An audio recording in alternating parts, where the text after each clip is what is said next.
Bhagavad Gita, chapter 2, text number 27. Jatasya hi dhruvo mrityo dhruvam janma mritasya cha tasmad apariharyarthe natvam sochitum arhasi. Jatasya hi dhruvo mrityo. The one which is born is sure to die. Dhruvam janma mritasya cha. The one who is dead again is going to born. Tasmad apariharya arthe, you don't have to worry about this and continue your duty. That's what Krishna is mentioning here. One who has taken birth is sure to die, and one who has undergone death after death, one is again sure to take birth.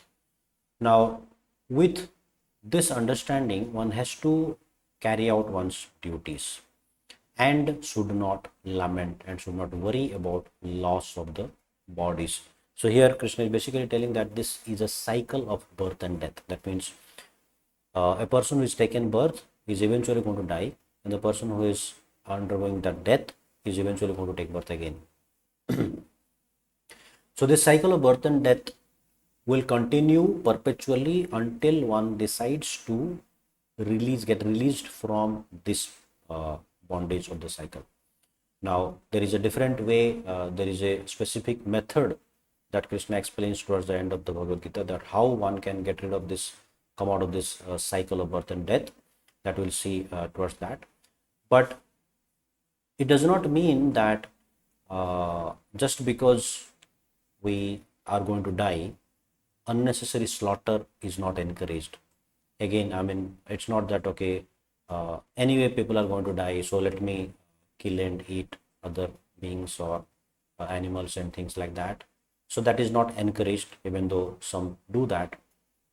Or that does not encourage, again, unnecessary war or unnecessary slaughter of people or any other living entities. But at the same time, violence becomes inevitable to keep law and order. And especially in human society, it becomes inevitable. At certain times, the violence has to be executed in order to keep the law and order. So the battlefield of Kurukshetra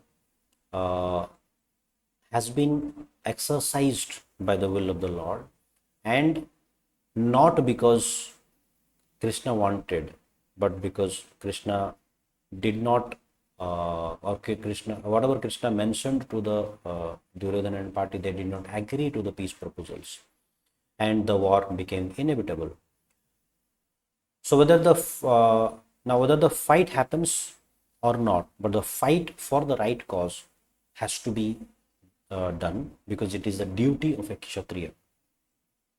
And in discharging the duty of the Kshatriya, one should do one's duty diligently, and if one is breaking the law, and the person should be punished, and with that punishment is actually the reformation is hidden, and if the punishment is not given, the reformation does not happen.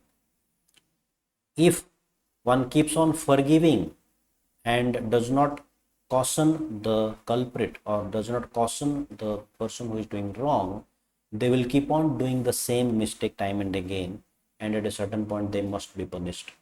Now, forgiving can be done once or twice or at a till certain point, but forgiving cannot be perpetual. One cannot be unlimitedly forgiving for everything that happens, and that's why Krishna is now exercising this war.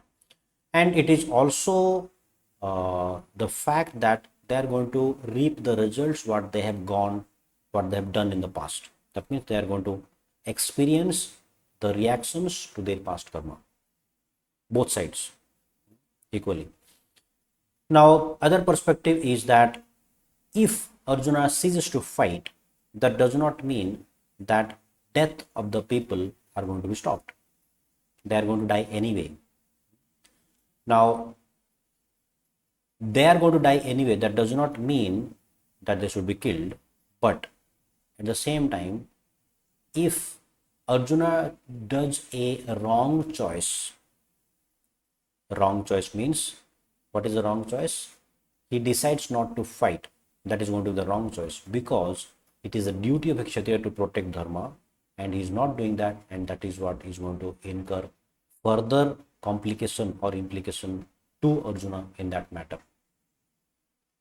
And because of his wrong choice, it will also lead to wrong consequences. Now, can understand the next verse, 28th. अव्यक्तादीनि भूतानि व्यक्तं मध्यानि भारत अव्यक्तनिधनानि एव तत्र का परिदेवना. अव्यक्तादीनि भूतानि. So all created beings are unmanifest in the beginning. They are manifest at the interim state, and they will unmanifest again when they are destroyed or when they are dead or when they are annihilated. So still there is no need for lamentation. Now that's what Krishna is mentioning about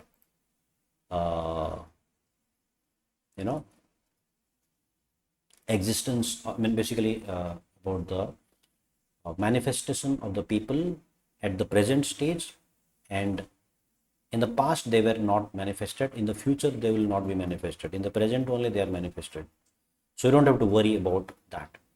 Worry about the unmanifestation situation where they will not be manifested anymore. So there are two classes of philosophers we discussed in the previous verse there. What are the two classes of philosophers? One, those who believe in the existence of the soul, and the other, those who do not believe in the existence of the soul. And for both cases, if the soul is existing, the soul cannot be dead, the soul cannot be cut into pieces and all that. So there is no need to worry about death. If the soul does not exist, there is nothing called as death. It is just a loss of some chemicals or loss of some body or loss of some matter, or basically the form loses, form gets lost. That's all happens if you don't consider the existence of the soul.